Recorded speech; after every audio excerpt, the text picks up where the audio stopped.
for a minute because I'm speaking in front of Shivaprasad sir and also Karthik Godavarte, whom I was a student with him for. I got trained under him for civil services examination. Anyhow, in the sense, I'll overcome that and then try to put a perspective into what are my learnings in my journey. And before going over there, talking me as an example, I would like to share what I would like to talk about in this today's session, so that it will be of some interest and relevance to all of you, than talking about my own career journey. So let me share the screen with you all.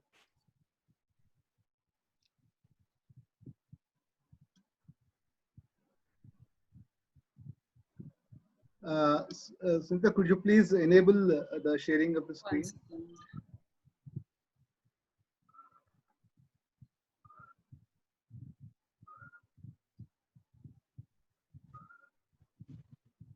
Can you share? Can you? Yeah. So now you are all able to see my screen, I believe.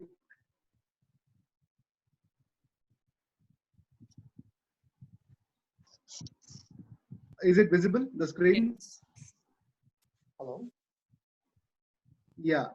Today we will try to explore how anthropology and management can come together and synergize each of the fields, because there are so overlapping concepts between anthropology and management, which can help each other and uh, enrich the knowledge across the fields. I would like to set the objective for this session so that we'll be clear of what we are going to understand in this session. The objective of this session is to understand some, as Dr. Shivaprasad sir said, it's about to understand some conceptual overlaps or parallels between anthropology and management approaches, which may help in literature or curriculum enhancement in business, market, business, or corporate anthropology subdiscipline. That's the objective. So, and also we'll try to see what are the probable career options beyond the regular options which anthropology students explore. Generally, the anthropology students or the social science students explore careers in their academics or in the development sector like NGO or the bureaucracy, maybe writing civil services or in economic services or some other examinations. So these are the general trend or the general way of approach, how they empower themselves in terms of getting an employment. And these are the chosen fields of the social science students and particularly the anthropology students. To set up the context, why it's imperative to extend anthropological approach and understanding in management education. The imperative, why it is imperative, because as we are all aware, as we are all anthropology students and the professors, we anthropologists will generally deal with the social aspects of culture, uh, different aspects of human behavior, economy, polity, and it's more of a broader subject where we talk about various aspects of society and culture. But when it comes to the management education, it is very specific and it intends to talk about mostly about a subset, which is an organization or a business environment or a business context. So, because of this, to make anthropology more holistic, it is imperative to understand and learn about the show business context as well as the corporate context of the management, so that our education will be more holistic and more approachable to the different areas of the society without excluding the subsets of uh, the education like organization or the business. So for that reason, let's see what exactly we can do. I will talk about the anthropological approach and value and improves how it improves the outcomes in due course. And I would like to answer this question. Does corporate environment really welcomes anthropologists? Yes.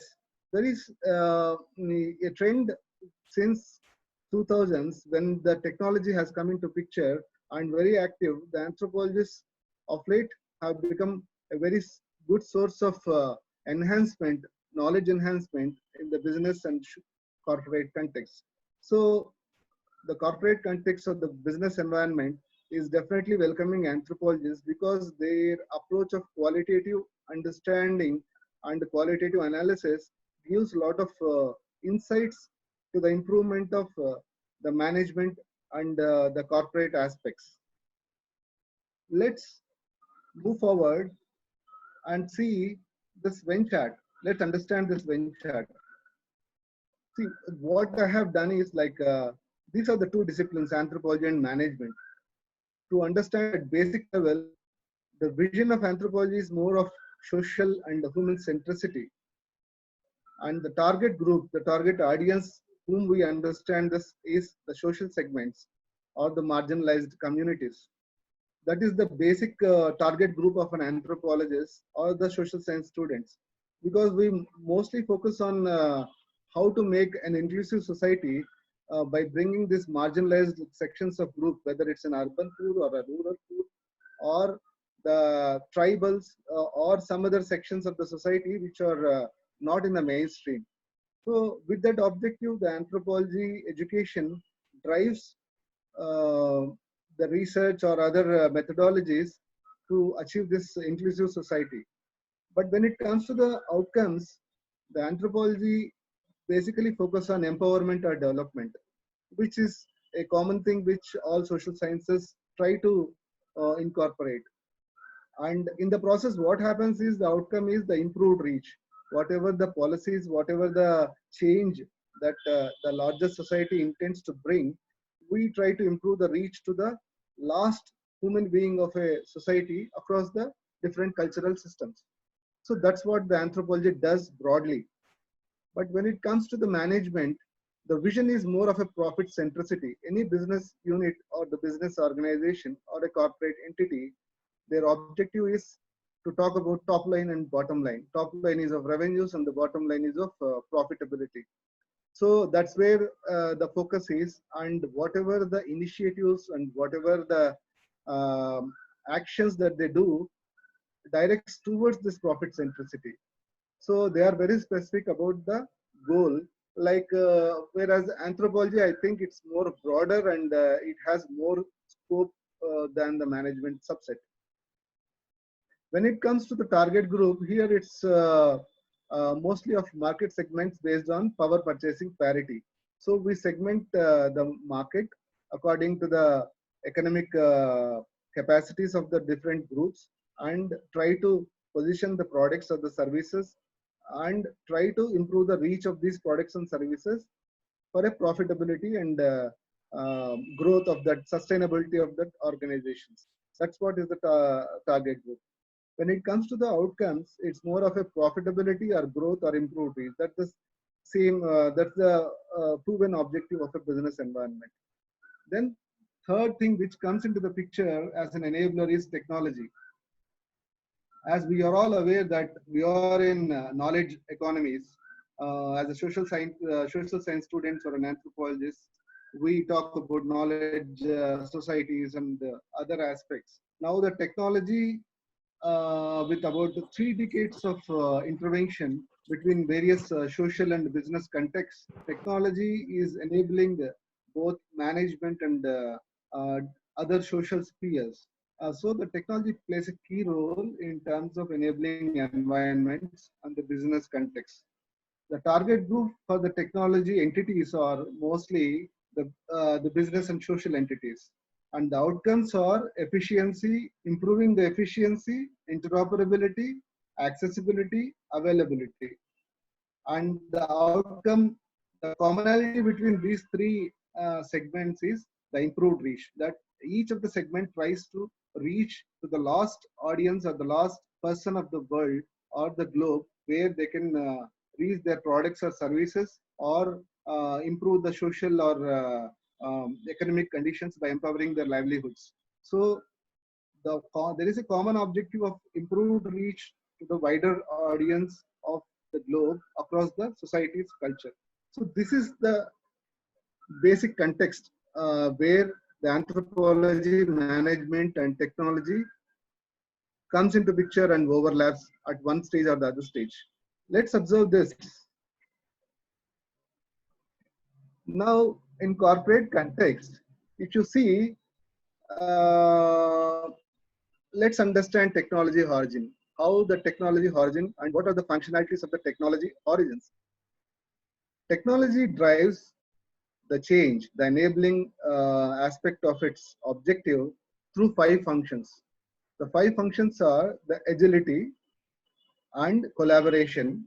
Third one is security or cyber security. And the fourth one is regulatory compliance, and which are intertwined to develop, drive enterprise content management. Enterprise content management is the core of the technology enablement. See, for example, the enterprise content management comes because every organization, every company, irrespective of whether it's a business organization or the social organization, now the interface is the website of the organization. Even for example, the university also interacts with through websites. The application process, admission process, everything goes through this the content, and they project what they want to, they intend to project in terms of delivery of the services or in terms of delivery of the products. So the technology functions have all these ingredients. Agility, for example, if you see the agility is nothing but improving the efficiencies. Say, for example, earlier the banking system was run by the ledgers, where an accountant used to enter all the details and then keep the record of the transactions of the account holders and other things. Now, as the technology intervened, it improves the efficiency. Now, nobody goes to banks. It's all about ATMs or the mobile apps or other gadgets through which you access your banks or accounts for the transactions. That is the technology efficiency that has brought by this function of the technology, that is the agility. So this is purely technical aspect of it, where the social science students or the anthropologists may not get into it unless they are trained for it. The other aspect is security. This is also truly technical aspect of it, where you talk about the networking, the firewalls, and other fraud management tools which are driven by technology.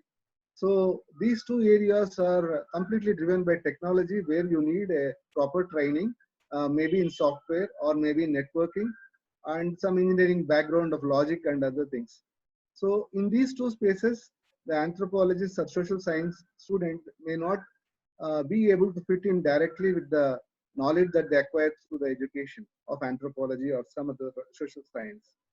But when it comes to the three aspects, that is regulatory compliance, enterprise content management, or collaboration, these are the three areas where the social science students or the anthropologists can actively intervene and get into the roles where they enhance the management perspective for the benefit of better business outcomes.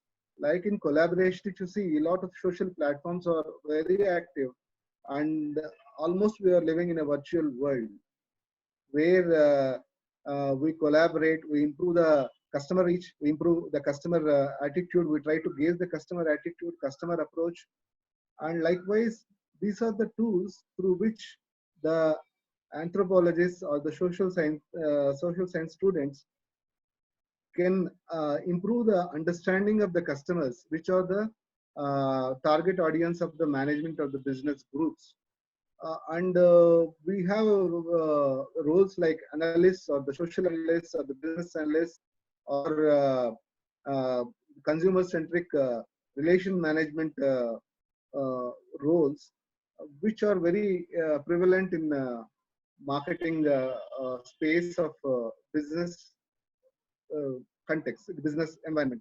Likewise, regulatory compliance in this space also, these regulatory compliances are driven by the vertical, by the rules and regulations law of the particular country or the particular system. Like for example, you have a Basel for bank or a HIPAA for healthcare or Affordable Care Act. A lot of acts comes into the picture where we need to intertwine this technology as well as the regulatory aspects of the content and try to see how best the customer or the consumer uh, gets benefited through the organization without compromising on the profitability of the business. So that is the main objective.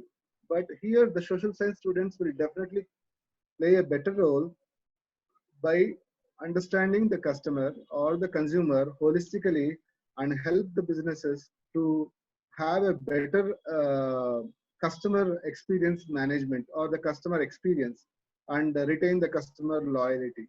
So these are the three spaces. Even enterprise content management too, you have a lot of websites where we need to drive the content to attract the customers, improve the reach, and also it has to be the content and other things need to have a specific intent to attract the specific target of the target customers across the market segments. So these are the three areas where social science students and the anthropologists can play a significant role and have enhanced their careers in this space of analysis and the business research or customer research. Then we'll try to see some cultural conceptual analysis. I have not taken a lot of aspects of. So these are the three areas where an anthropology student can explore their careers, taking each of this aspect as a base. Like I have segmented into three aspects. One is a research. The second one is a conceptual knowledge. The third one is a social communication or the marketing communication. So these are the three areas. Yeah, as we are all aware in anthropology or social science education, research methodology is one course where we understand various aspects of statistics, various qualitative measures, quantitative measures, and we talk about primary, secondary research, and also we talk about the analysis of various tools to get the information and using SPSS and other things. But here, if you see the parallels, the anthropology is mostly directed towards social or policy or beneficiary research. The base for the anthropology students is mostly a social policy or beneficiary research. Whereas the management students will generally do of a market or a business or a customer or regulatory product research, where the research methodology is more or less same because both the disciplines use the statistical methods and also they use the qualitative methods, they use quantitative methods, and they both do primary and secondary research. But only thing is we need to fine tune the objective of the research, where an anthropology generally speaks of empowerment and the beneficiary reach and how the policy helped in improving the livelihoods of the people or living conditions of the people or the cultural context of the people. Whereas management talks about organization centric approach where you talk about the customer loyalty, customer churn, customer needs. So this is a subtle difference between what we do in social research and what management students do in a market or a business research. There we can have a significant overlap while nurturing a curriculum. So the second aspect is the conceptual, like in anthropology or ethnography. I'm not on it. We have a descriptive ethnography where we use different techniques like participant and non-participant observation. The similar way, the parallels in management, we talk about ebooks or white papers or SME blogs, SME subject matter expert blogs, where we talk about various macro and microeconomic factors and try to correlate and see the draw some inferences which will help the organization. So here also there is a lot of sync between what we do in anthropology and what the management education drives in the business context. Like for example, case studies is just a snippet of the business challenges and the solutions that the organization provided, and the business outcomes. So here it's more of a qualitative thing where the person can gaze and understand the measures of what exactly went through in a business to business environment context. Likewise, the focus group discussions too. So there is an overlap of the conceptual overlap where we can fine tune some of the understandings between uh, how we project in anthropology and how the management education drives it. There is a sync over there. That's my understanding over there. And when it comes to the social communication, here too there is an overlap. Why there is an overlap is like the concepts like word of mouth, informal communication, or a social gossip or oral traditions.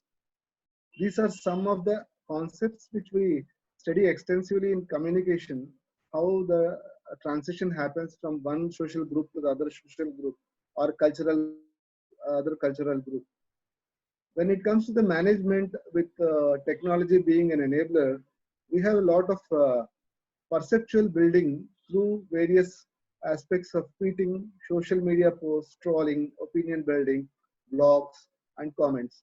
This is where we do a lot of analysis by gauging the social or the market environment with respect to the product or with respect to the policy. Like we are all aware that in this area, in this arena of social media, everything is analyzed, everything is subjected to opinion. So whole world is opinionated, but we need to take some perceptions which will give some meaningful and tangible outcomes and help in furthering the objective of the subjects, maybe in anthropology or management. So there is a perfect analogy and the parallels between anthropology and management, which is enabled by technology. And when it comes to the synergies, which we can uh, sync between anthropology and management education. If you see this chart, you have so many aspects which are intertwined between anthropology and management education. Like suppose we study broadly of cultural identity. The organization is very specifically, organizations or the business entities will talk about brand identity. So the brand identity is very, in the sense, can be taken as a subset because the management is a subset of wider social environment or the business environment. So likewise, we can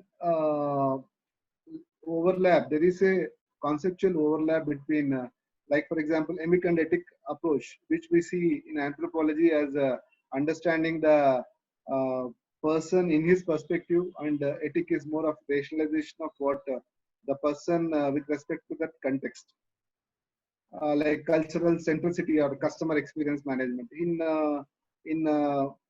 management, we talk about customer centricity and customer experience management, which is more or less of the same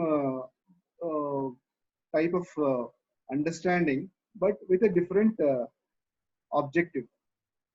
And when it comes to the anthropology, we talk about literal traditions and great traditions, Robert Redfield concepts, where how there is a overlap or the sync between the smaller communities and the bigger communities, mainstream communities and marginalized communities, and how the traditions move from one part of the culture to the different part of the culture. In management, we talk about localization and globalization.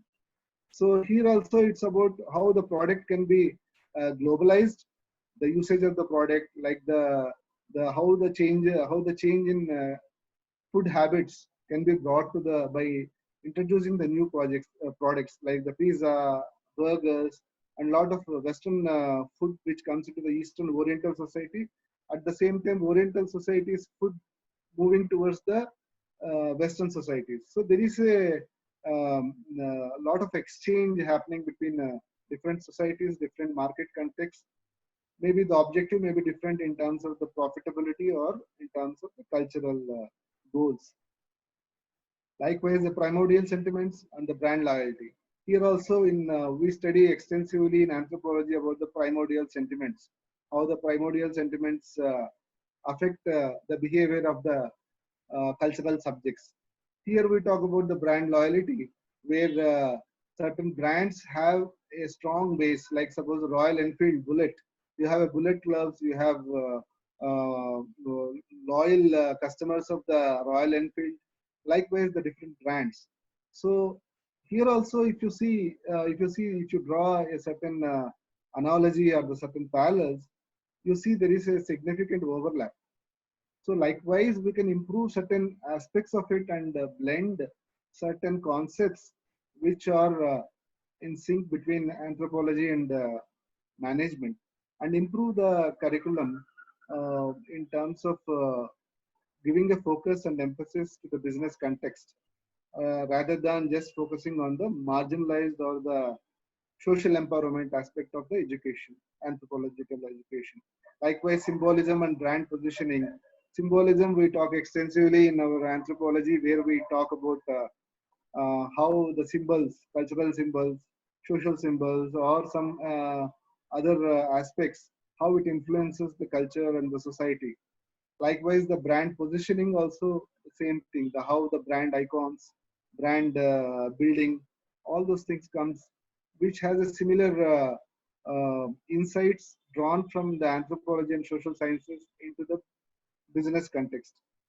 Even the policy monitoring and evaluation, where we do a lot of understanding of how the policies have been implemented and then how the beneficiaries are getting the benefits out of it. Here too, we have a lot of overlaps. So we can think in this direction and see what best conceptually we can blend between anthropology and management. Like even if you see the slide where you have the two aspects of anthropology and management education, we talk about cultural adaptation theories. With this migration being a phenomena, we talk about a lot of acculturation, adaptation, acclimatization, cultural conflicts, xenophobia, ethnocentricity. So a lot of focus is given in our anthropological education to understand these phenomena of migration and other aspects of cultural integration or the cultural inclusion or cultural exclusion.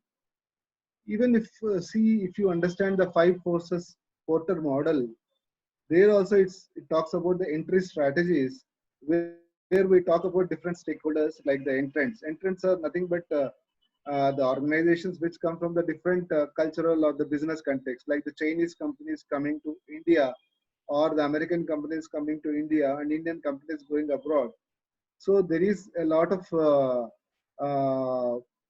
cultural and the social aspects involved in understand, which needs to be understood thoroughly, so that we can build a good organization, strong organizations, sustainable organization. It's more of a stakeholder understanding. So the cultural adaptation theories have been extensively used in market adaptation principles. Here too, there we can have a sync and think about blending the different aspects of anthropology into the market environment and mutually helping the two disciplines to enrich from each and improve the outcomes of the respective disciplines. That's what my take on the blending of anthropology and management. And if you see one more example, I would like to quote here. If you see the Maslow'sky hierarchy of needs, which we study extensively in anthropology, and the Maslow's hierarchy of needs, I don't think there is a significant difference between what we study and what management students study there, except the way we see and the way they understand in an organization or the business context. Both the theories, even though Malinowski talks about functionalism and the functional aspects of these three social needs, uh, the Maslow talks about the physiological and self-actualization at two ends of the pyramid. So here too, a lot of sync can be made conceptually and enrich the literature to improve the curriculum. And when it comes to the career diversity, we can the social or the anthropology students can get into these areas of business or corporate environment.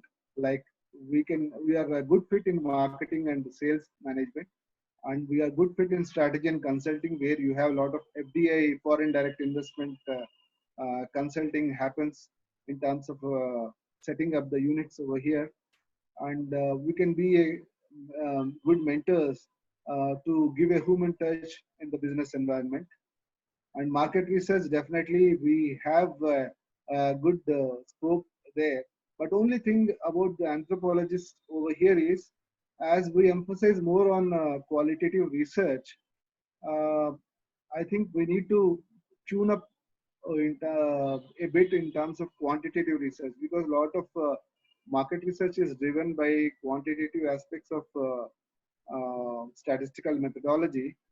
So if we in curriculum, if we include a bit more quantitative research and scale it up at a higher level, then the anthropology students can have a better say, and they can market better in these areas. Like content management, yes, definitely, because here you talk about the stakeholder management, where you need to understand the target audience and the customer, and as well as the uh, business context and the organization perspective. So here too we have a good role to play, the anthropology students.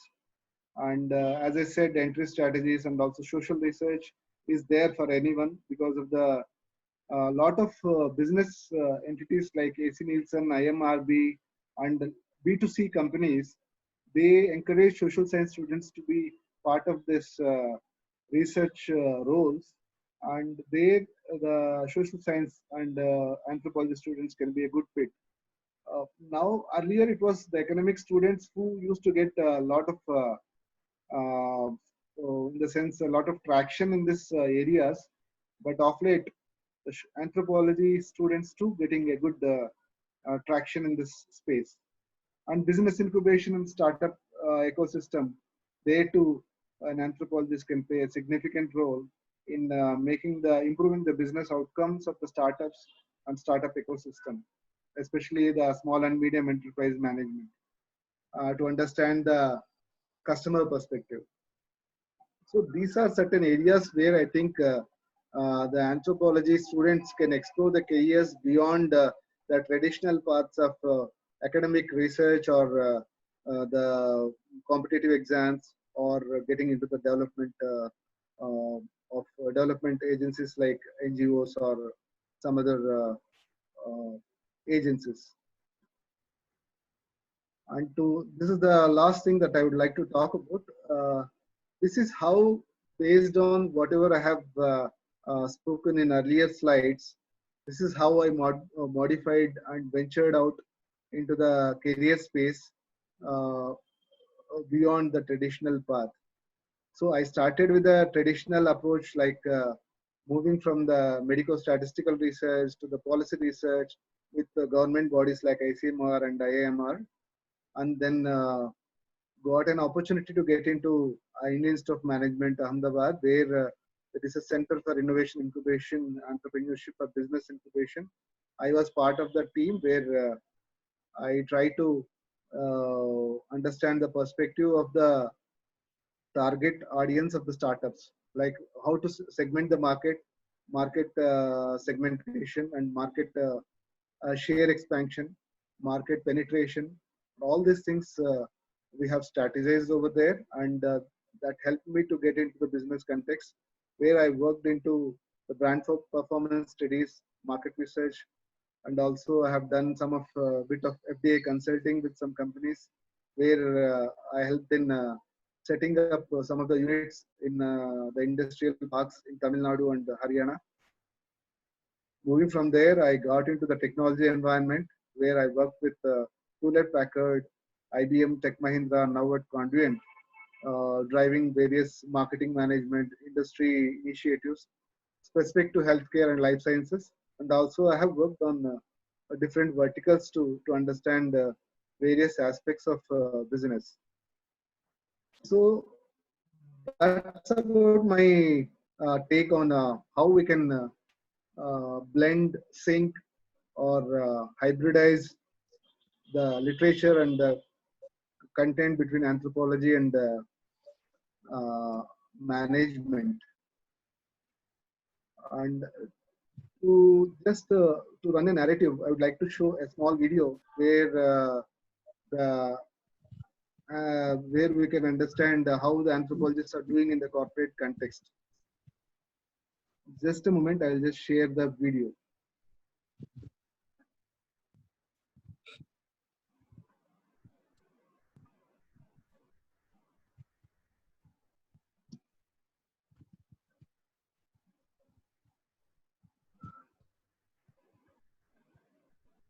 You have to close this first and then start. Yeah, I'll just share the video.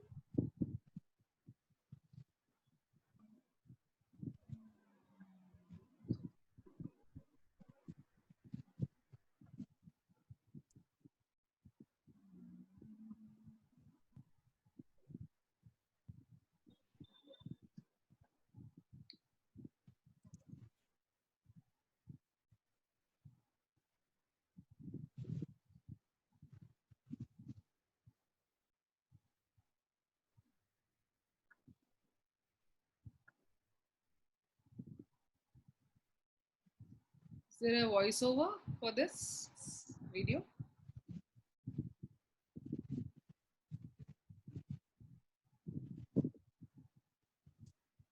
Bhaskar, is there a voiceover for this video, or it's just the Are you able to hear? not the sound? Are you able to hear? No, no. No Sound voice. is Sunita, you want to unmute the thing. Okay.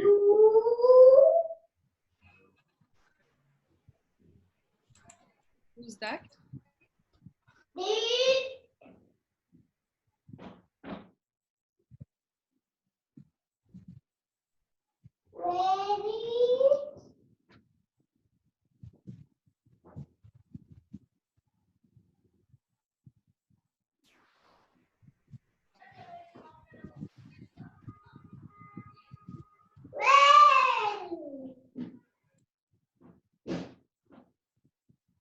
Is it audible? No, no. Audio is not there. Only video we are. Also.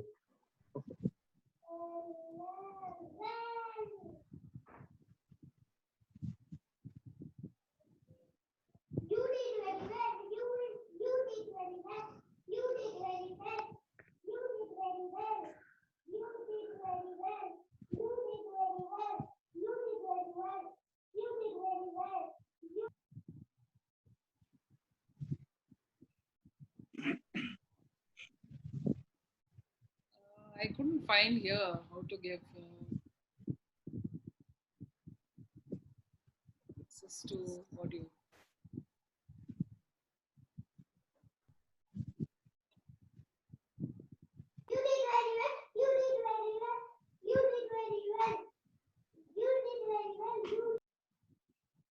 I think it's not audible. It's not audible. It's not audible actually. Yeah, and I'm also not able to find where exactly is this. So I believe in case someone's using a Just a XML minute. form, you need to select from the mute, the unmute, select your sound card on your computer. In the bottom left, you see a mute and a start video. So go to the mic icon and you will see all the sound that your system is capable of, and you just need to select your system. I think the audio is not audible, right? Audio is not coming, I believe. Audio is coming? Audio, No. no. Your voice we are getting, but your audio is not coming. Okay, okay.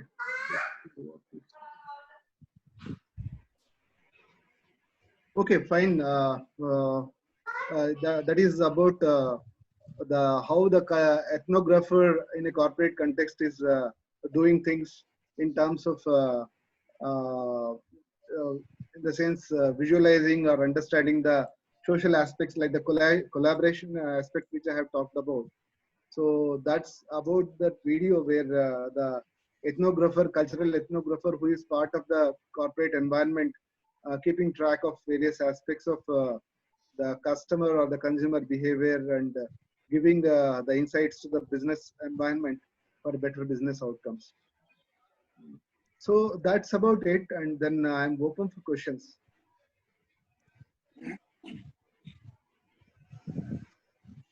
Yes, sir. I think Bhaskar, you were in the beginning were saying you were nervous. I think you gave an excellent talk.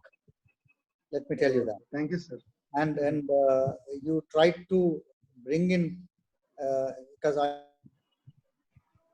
that needs the theories, and it's a good parallels you brought in. And there are a lot of anthropologists into management.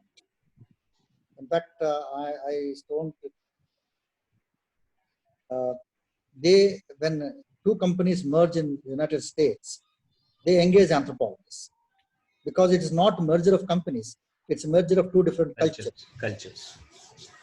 So that's how anthropologists became very this thing. In fact, now you have in name the World Bank, name any of the international organizations, IMF and others we have. But basically, because I remember it was quite some time back, somewhere around 95, 96. Dr. Durvasula from ASCII, he has referred Marico industry 5 general managers. They came to my house, discussed with me, and when they went back, they said it was so enriching for us. We have learned different tactics of marketing, different tactics of promoting our product. I said the anthropologist only can tell you that. And what you said is absolutely right. And my only request to you is, many of these things that you expanded, maybe I think you should jot down in a more systematic way, thematically.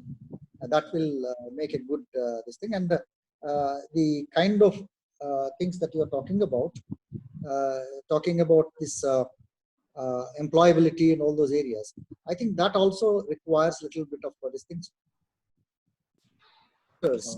Think that anthropology means only a few avenues.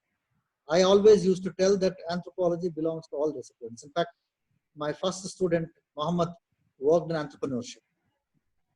I always say work in different areas, broader areas, so that you can fit in anywhere. This is how I was trained by Srinivas. So why I'm saying this is, I think what you are saying is, when we circulate this video to others, especially the youngsters, they would learn from it. And I think our estimations are not wrong, and you have fulfilled. And I'm sure about the others also will do the same thing. That will be very good learning for all of us.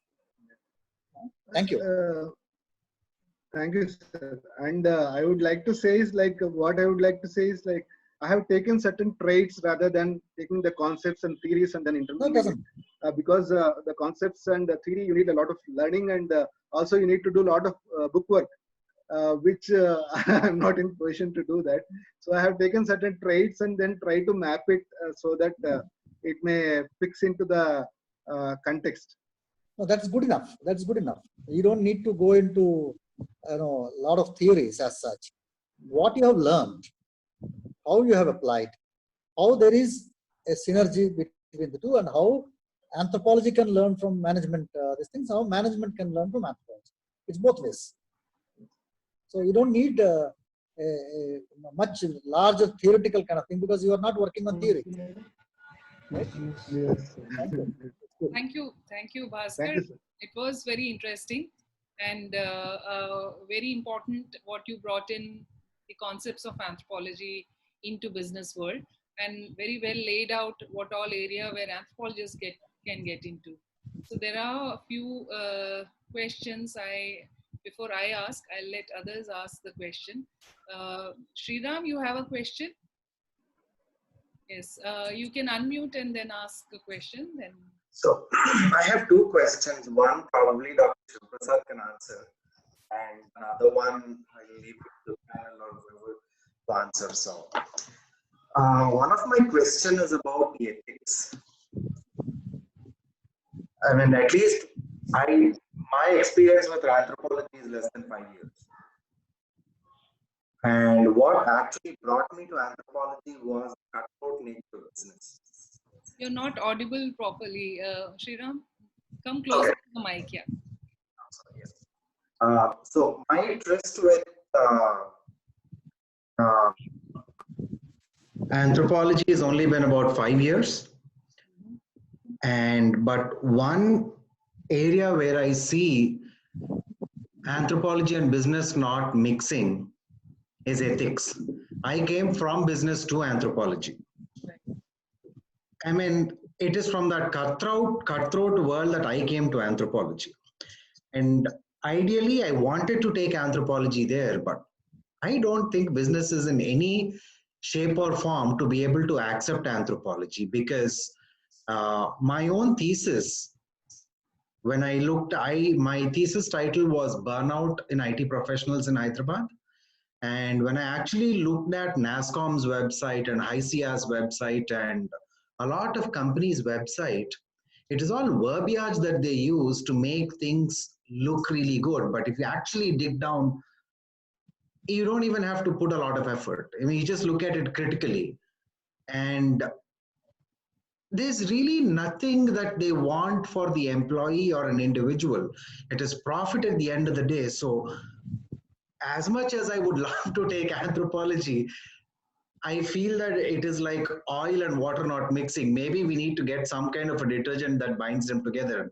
So what is that detergent that kind of like, or an emulsifier that brings these two together? That is a big question I have. And my second question is the double-blind situation of business.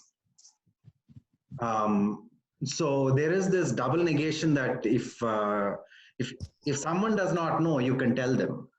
But if they do not know that they do not know, there is no way that we can actually kind of like tell them that. Or even when a business knows that this is what it is, but they don't want to accept it. How do we as anthropologists who have taken up the ethical, I don't know, like the Hippocratic Oath for the doctors, we take our own, though we don't formally do it, we ingrain this pledge to our subjects that we're going to do good for you, irrespective of what come may or what isn't. But when a business, example, let us take an HR policy. It is not like business people are dumb. They know. All they want is profit. We can tell them a million things, but will they actually accept it and do it? And yes, I mean, I agree with what Bhaskar said.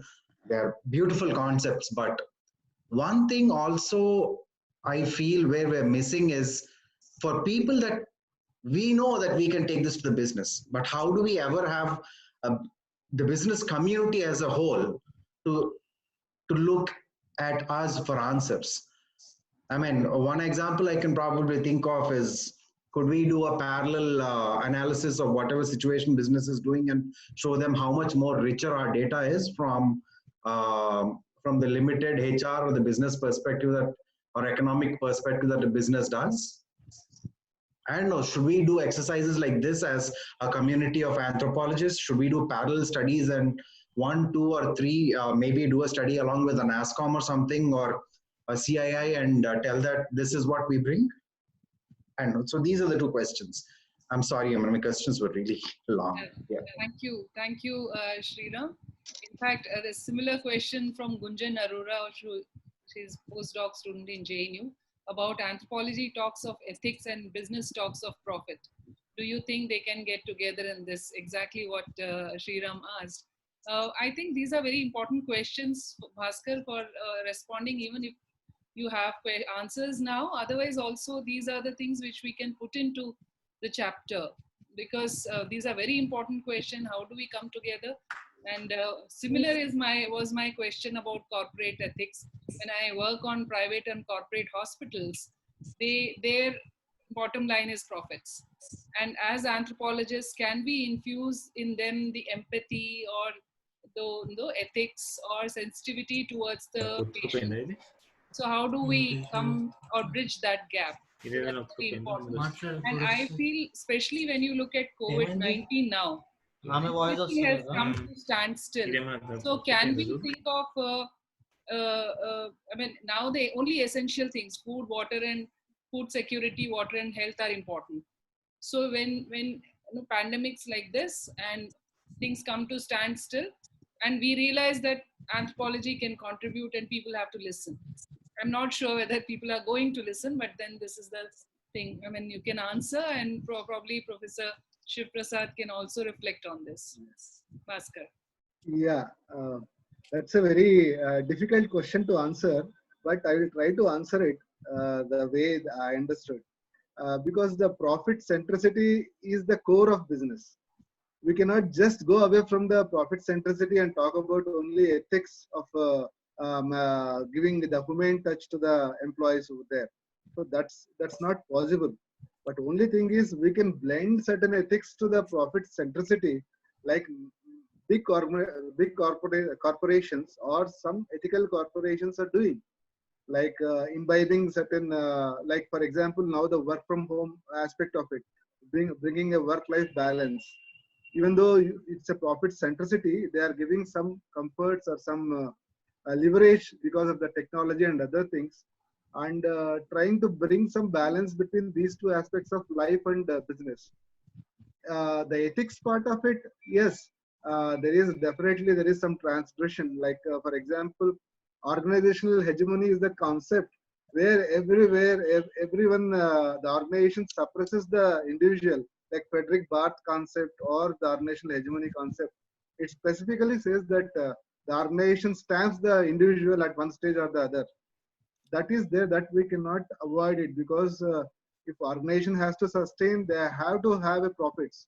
Like for example, some of the organizations, because of the COVID impact, the January and March quarter itself, their business is in doldrums. They are running a loss of around 20 to 25%. But when it comes to this quarter of April to June, they are almost going to give up their bottom line, and also the top lines are also gone, revenues are also gone. So at that point of time, if you talk about ethics and then retaining the employees, or giving the salary for employees for 2-3 years or something like that, it's not possible. Of course, as an anthropologist or the person who thinks of ethics, we can definitely bring some humane touch to this profit-centric organizations. That is possible, but getting out of this problem of profit-centric inhuman behavior, like laying off employees or not treating them properly. Somewhere there is a gap in terms of treating an employee in a proper way. The parity may not be there in the organization. That is a part of a package in corporate environment that we cannot completely avoid it. That's my understanding.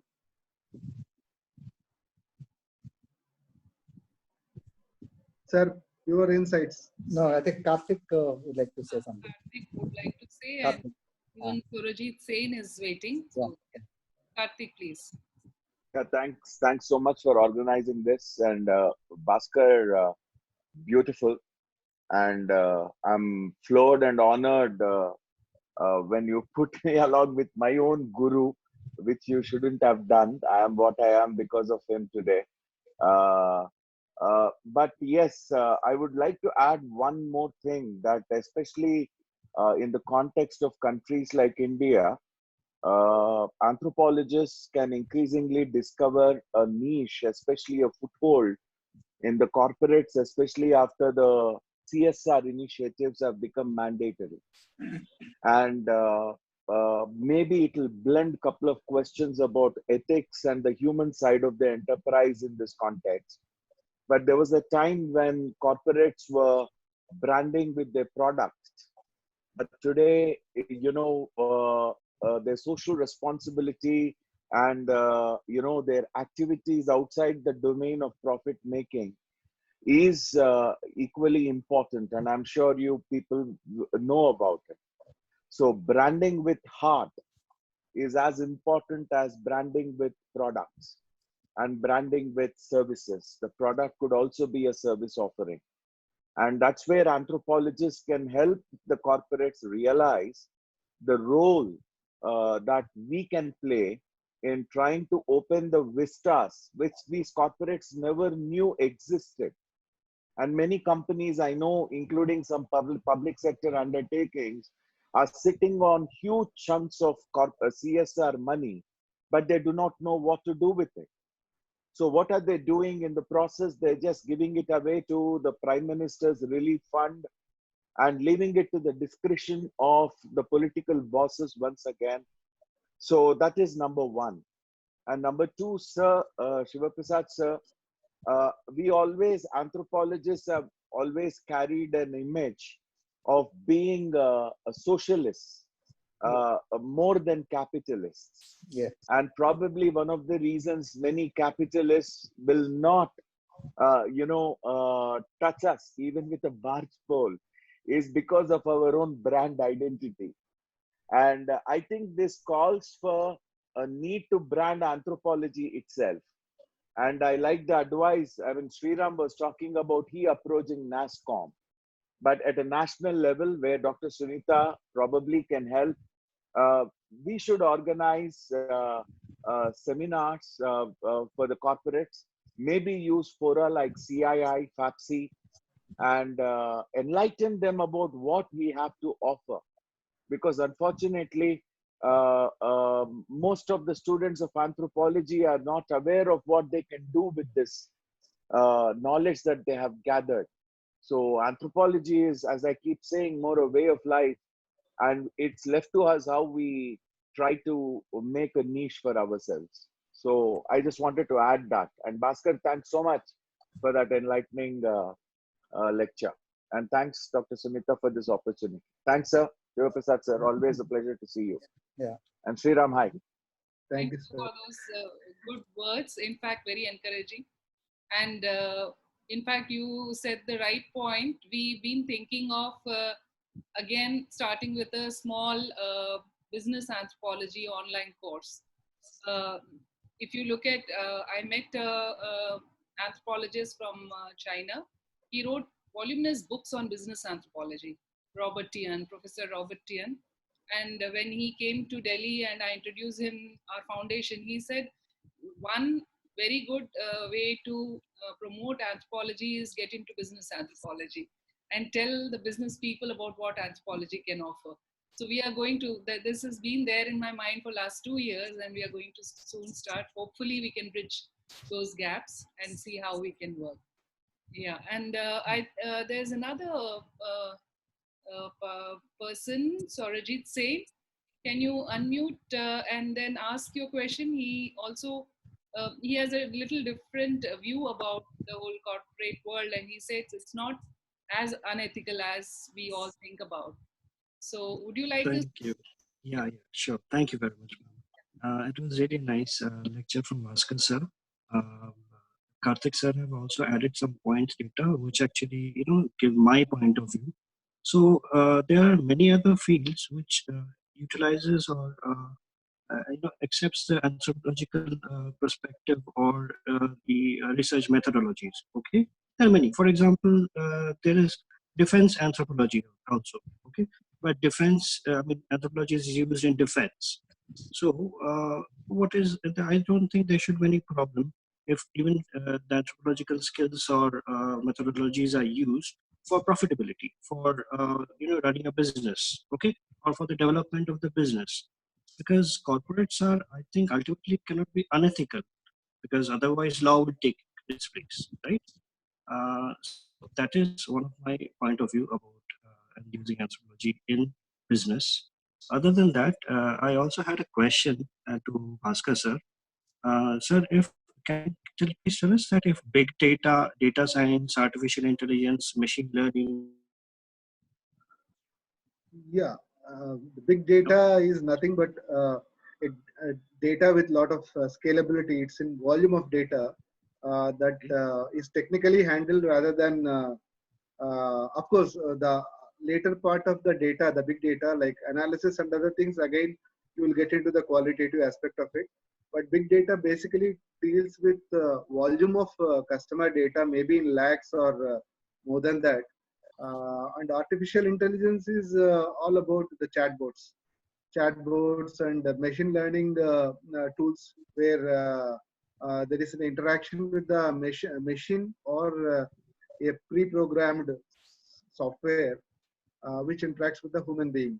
So that's more of a technical aspect of it. Of course, even in that, to program it, you need to have some cultural understanding of the customer. Like, for example, if you visit some of the websites, suddenly one chatbot will pop up. It's an artificial tool. May I help you? It will come. Then it will have a set of questions which are standard. But for that, there needs to be an understanding, qualitative understanding of who will visit this particular website, what all the needs of the persons who visit this website. So those type of framework and other things, we as an anthropologist can help them to develop. But it's more of a technology game. Okay. Okay. Sir. So you would like to add something? Yeah, in fact, very interesting things I would like to tell. You see, it was in 97, 98, if I remember. I wanted, through our distance learning, a course on anthropology of entrepreneurship and business. In fact, Professor Mehta said it is a very interesting course and all that. Somehow it didn't take off. One of my colleagues from management, who is now the dean, she said, we will do it together. I said, I have reservations on certain things because some things have happened, I dropped it up. But then we had also another thing with Professor Somyazulu when he was there. He wanted to have a business economics. And one paper I prepared and submitted, that was anthropology of business and entrepreneurship.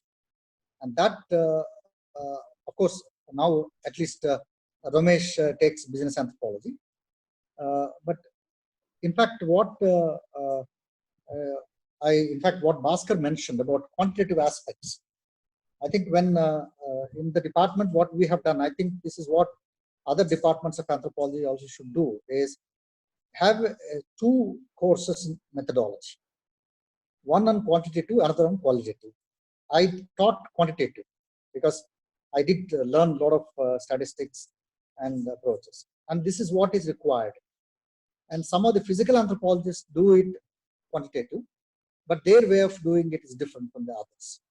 So one aspect is this, how anthropology can equip. Another is, it is not true always that everybody in business is cutthroat.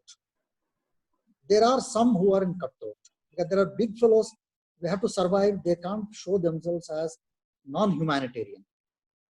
They may be, but at the same time, they also need the help of anthropologists, because they need branding. They also need some kind of way out, because, for example, when Marico industry people came, 5 GMs, out of them, I think 2 are ladies. When I said how they can tie it up with women groups in the villages, and how they can tie up with some of the smaller, working groups of the youth and others. And they said, you don't have to spend much money, but you are generating livelihoods. So it all depends on how we promote it. It all depends on how we work it out. I think as an anthropologist, as in fact what Shriram was saying, I think we need to think about bringing it, because in India there's not much of awareness about anthropology. So that can only come through writing and then telling people how business can benefit from anthropology. You see, nobody will come to us for purely for charity. It is true, people might think anthropologists means they're socialistic, but there are a lot of people who still need them. I'll tell you, we are right now working on some projects in which UKIBC, United UK and UK India Business Center, is a part of that. they also want many of us to be involved. I did work in different. It's not that the mindsets are close, but the way we approach. We don't need to attack them. We don't need to say that you are bad. So what we need is that we can be beneficial to you. You also be reactive to that. And if you close your door, we also close our door, and you will be in trouble, but we are also in trouble. Like, for example, if you do some kind of, you can do mischief. Anthropologists can create mischief easily. It's not difficult. Go to some of the areas where this agitation something can be propped up, and automatically the business will be in trouble. So they also want you. At the same time, they know the limitations. We also, that is where you need some kind of, it's like a cat and mouse play. But we must understand the rules of the game and then play it carefully. At the same time, not to compromise on our basic ethics. It's not that business doesn't have ethics. It has its ethics. In fact, I remember John Hicks study I did when I was in ISEC. He was an economist. He was a supervisor of the VCAR law. What is, in business, there is nothing fair and foul. Everything is fair and foul in business, like in politics. Today you are in one party, tomorrow in another party. It doesn't matter to them. But for us as academics, we try to understand business as a culture. I think that is what is important for us. We must understand business as a culture and try to understand the culture of business and how do we try to synchronize that with others. And this is, I think, partly answers what Sriram was talking about. Ethics is, we can't sit in silos, because after all, they are also part of our human cultures. So if you understand human cultures, they are also part of the cultures. You understand that, and in fact, I have one of the students who was earlier a banker. He's worked on organizational aspects. Six Sigma and other things he was talking about. But my point here is that how do we bring in, for example, in a company, if the company wants to make use of cultural symbols to promote itself, why not help that company? At the same time, company realizes slowly some of the cultural values are important for us, because it makes profit for them also, and also it makes sense for us. And this is what I want to just tell. Sorry, I would have taken a little more time.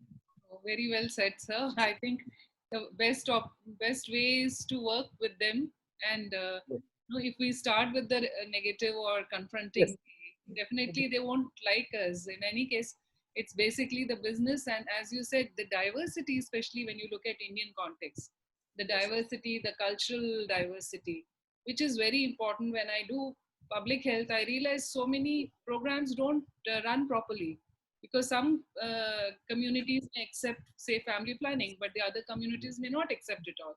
So even the national planning of whether health programs don't work unless we know people and their perspectives, their perceptions and their views. So that's very important for us to understand. And also, sir, like cultural groups within the organization. We have a lot of subcultural groups within the organization which plays the dynamics of the organization. So those things would be very interesting to understand, because as we are going into more of a corporatization of the environment, and employment is mostly generated by corporates because of the capitalism and other things.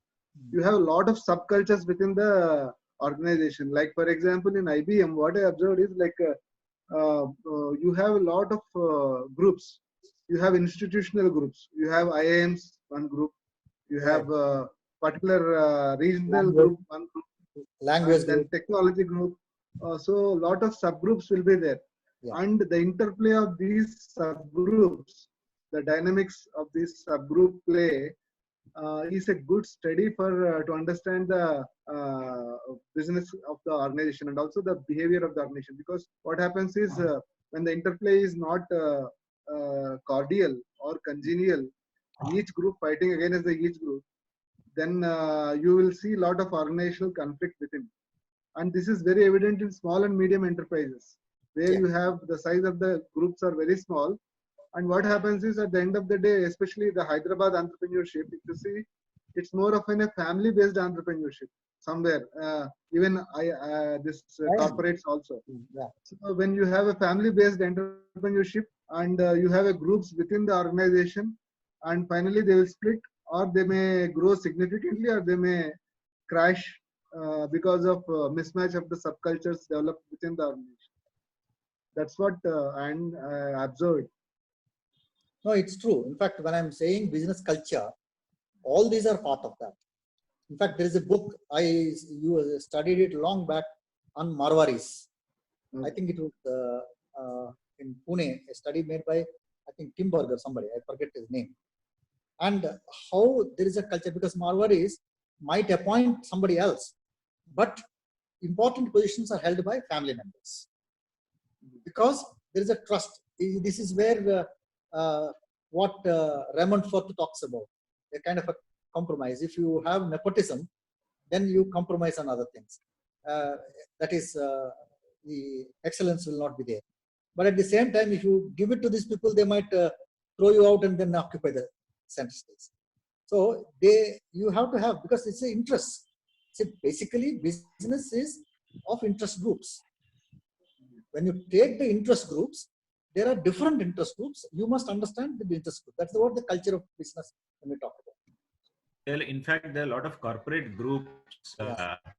Bajaj is one of the groups where the family plays an important role, and they occupy all the positions of significance in the corporate structure, and only leave the executive functions to the professionals. Right. In fact, just to add to what Bhaskar and you were saying, sir, I am also a living example of a career anthropologist shifting gears to corporate life, and then shifting to different domains, starting from financial services to IT-enabled services to education technology. Yes. Like Sriram, so Sriram, what Sriram was talking about was he's a career not a career anthropologist, but is a corporate guy shifting to anthropology. So I'm quite the opposite in that sense. There are certain things that I think we must understand. The applications, when it comes to application of anthropology or social sciences as a subject to different domains, everything that happens in the world of business or everything that happens in the corporate world has a socio-cultural context. Yes. I think so. Similarly, I would like to cite a few examples, since Bhaskar is working with Mahindra Group. I don't know if you're aware that Anand Mahindra is an anthropologist by education. Yes. So I have worked closely with the Mahindra Group for their CSR initiatives when they are funded for some of the schools for assessment and evaluation of the students, especially in the rural areas. These we have done a very wider study in 22 states. This is about some 10 years back, 12 years back. We've studied 22. We did a 22 state study on measuring learning among the K-12 segment of students, that is starting from classes 3 to 8. So the entire project was partly funded by Mahindra as part of their CSR initiative. So what we have really understood during that 7-year, that was a 7-year study that we carried out, was that that anthropological knowledge really came in handy for me to understand, because most of these learners are first generation learners. The way they came from a different socio-economic, socio-cultural backgrounds, and they had absolutely nobody to depend on when it comes to learning. So what we have really done is that some of the learnings in anthropology when I was a student, for example, the research, the survey techniques, the qualitative and quantitative analysis, we used to call, these days, we are using a different jargon called data analysis, data analytics, and different jargon that we're using. But that was an interesting thing that really came in handy for me during the execution of that project, to understand the socio-cultural backgrounds, the socio-economic backgrounds of the students, of first, second, third generation of learners, and what is the bearing on their part, what is the impact of the socio-economic and socio-cultural aspects on the performance and their learning outcomes also. So in that sense, I think anthropology provided me a deeper insight in understanding them. And probably at the time of evaluation, I think we were a bit more liberal, just to encourage the students that, they're not, so, dumb students as such, but I think they have a lot of scope for improvement. So instead of, marking 0 or not giving any numbers to them, I think we were a bit liberal because that was needed. Now, that aspect, I would call it as an empathy. And that could only come from social sciences background. That could only come from the understanding that we're all social beings. So I think that in that sense, I think anthropology played an important role. Also, I'd like to point out in the later part of my career, which is what I'm doing right now, I'm doing something called as a multiple language assessment. Just prior to this multiple language assessment project, we were doing career guidance and counseling, which is what I think Bhaskara was also talking about, different career paths, career paths available for students of anthropology. My experience says that there have been a lot of people who are in the field of career guidance and counseling who are career anthropologists. Yes.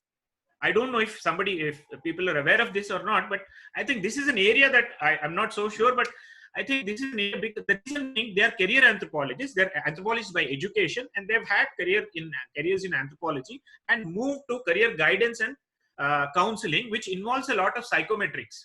When you evaluate, when you actually identify the suitabilities of the students to their respective careers, and their abilities to their respective careers, anthropology plays an important role. That of, again, understanding from where these students are coming, from which background these students are coming.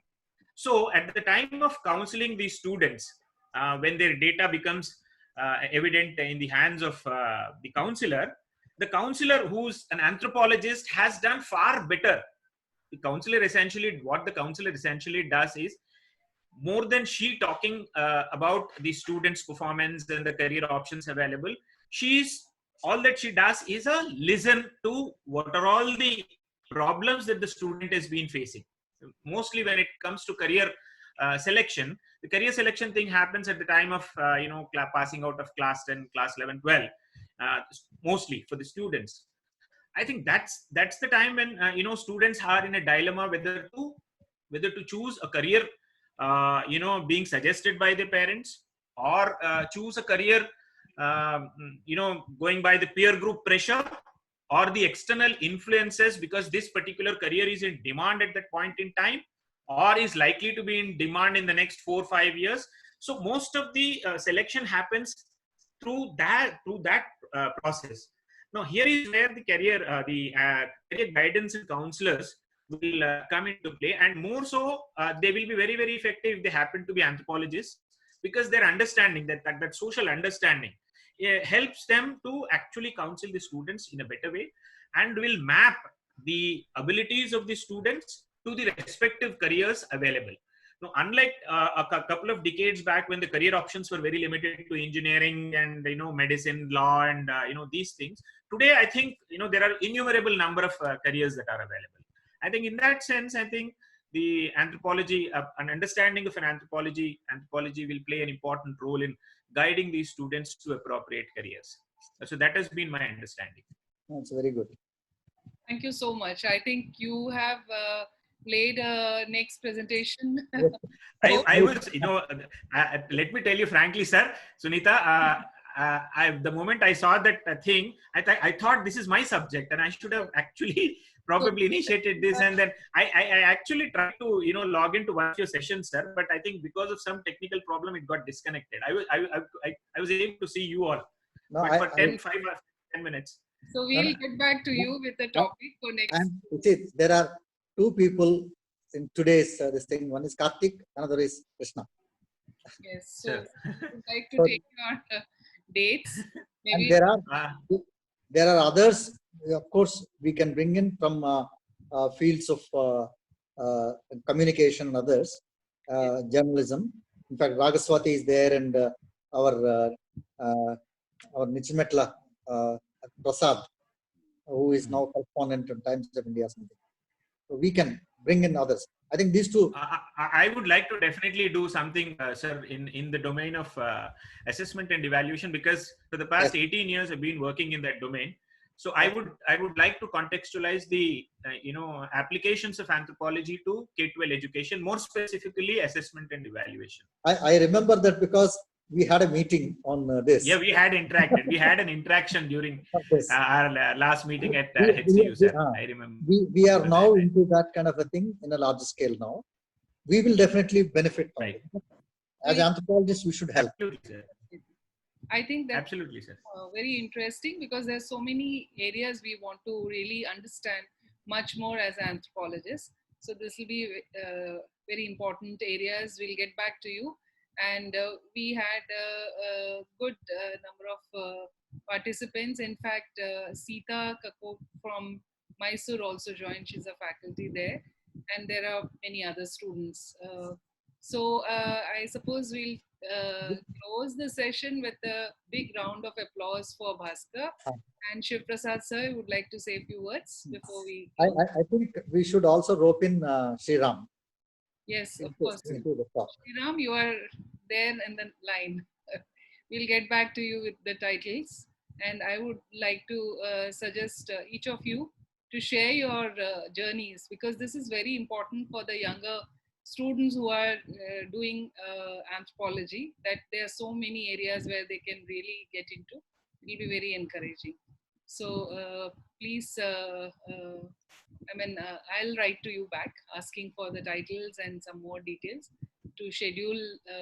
So we can have once in a week. That's not an issue. Yeah. We can all get back and learn from each other. So thank you so much, Bhaskar, for a wonderful presentation. And I think there are more people who are working in the corporate sector. They can also bring in their experiences on this platform so that we can put that together for the benefit of the students. And I would like to thank each and everyone, and would like to thank Shiv Prasad sir for being there, encouraging and bringing all of us together. So that's very important. Let me thank you and Shiv Prasad sir, who constantly encouraged me to talk something about this. I think I have done some, in the sense I am able to collate some thoughts and then made it a decent one, if not. No, it is